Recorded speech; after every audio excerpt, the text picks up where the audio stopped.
নমস্কার বন্ধুরা, আজকে কিন্তু আমি আপনাদেরকে বাটার গার্লিক চিকেন কীভাবে বানাতে হয় সেটা শেখাবো। তার জন্য লাগছে কিন্তু বোনলেস চিকেন, লবণ, লাগছে কিন্তু চিলি ফ্লেক্স। আমি এই কোম্পানির চিলি ফ্লেক্সটা ব্যবহার করছি, চাইলে আপনারা অন্য কোম্পানির চিলি ফ্লেক্সও ব্যবহার করতে পারেন।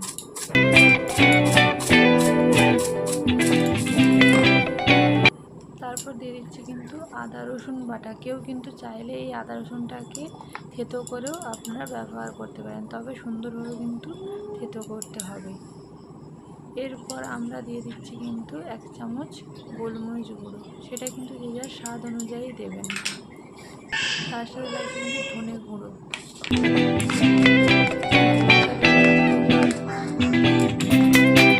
তার সাথে লাগছে কিন্তু এক টুকরো লেবু নিয়ে নিয়েছি। সেই রসটা কিন্তু আমি নিচে এই চিকেনটার সাথে ভালোভাবে মিশিয়ে নেব।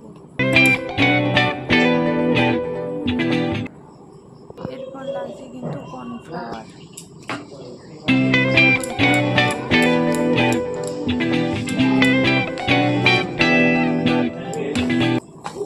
এরপর কিন্তু ভালোভাবে পুরো যা যা উপকরণ নিয়েছি ভালোভাবে মিশিয়ে নেব।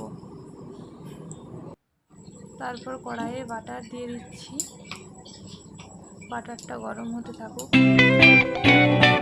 এরপর মিশিয়ে রাখা যে চিকেনগুলো ছিল সেই চিকেনের পিসগুলো কিন্তু ভালোভাবে ভেজে নিতে হবে।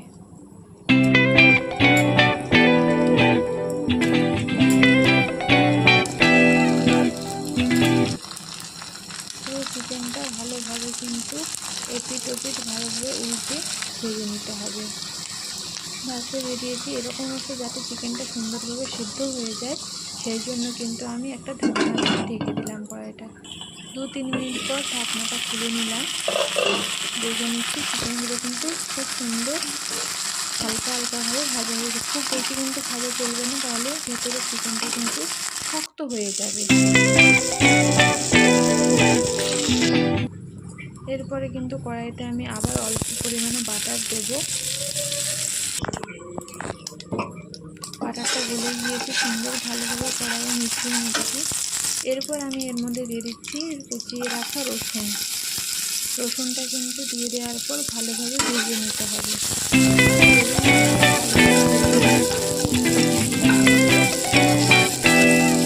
সুন্দর হালকা লাল লালভাবে কিন্তু ভেজে নিতে হবে। দেখবেন একটা সুন্দর গন্ধ বেরিয়েছে। এরপরে একটা পাত্রে কর্নফ্লাওয়ার গুলে রেখেছি আমি, তার আগে কিন্তু ভেজে রাখা চিকেনগুলো কড়াইয়ে দিয়ে দিলাম এবং ভালোভাবে রসুন কুচির সাথে দিয়ে নাড়িয়ে নেব। এরপর কিন্তু কর্নফ্লাওয়ার গোলা জলটা আমি দিয়ে দিচ্ছি কড়াইয়ের মধ্যে। এটা দেওয়ার পর কিন্তু ভালোভাবে মিশিয়ে নেব। এরপর দিয়ে দিচ্ছি, দেখুন এই কোম্পানির অরিগ্যানোটা কিন্তু আমি ব্যবহার করি, খুব সুন্দর ফ্লেভারটা কিন্তু খুব সুন্দর হয়। অরিগ্যানোটা দিয়ে দিলাম। যদি আপনাদের প্রয়োজন মনে হয় আপনারা পরে আবার অরিগ্যানো অ্যাড করতে পারেন। আমার মনে হয়েছিল আর একটু অরিগ্যানো লাগবে, সেই জন্য আমি আবার একটু অরিগ্যানো দিয়ে দিলাম। এরপর দিয়ে দিচ্ছি কিন্তু চিলি ফ্লেক্স।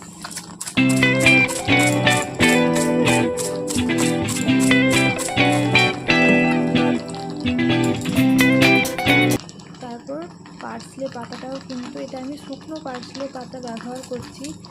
যাদের সামনে বাজারে মানে টাটকা যে পার্সলে পাতা হয় সেটা যদি দিতে পারেন খুব ভালো হয়।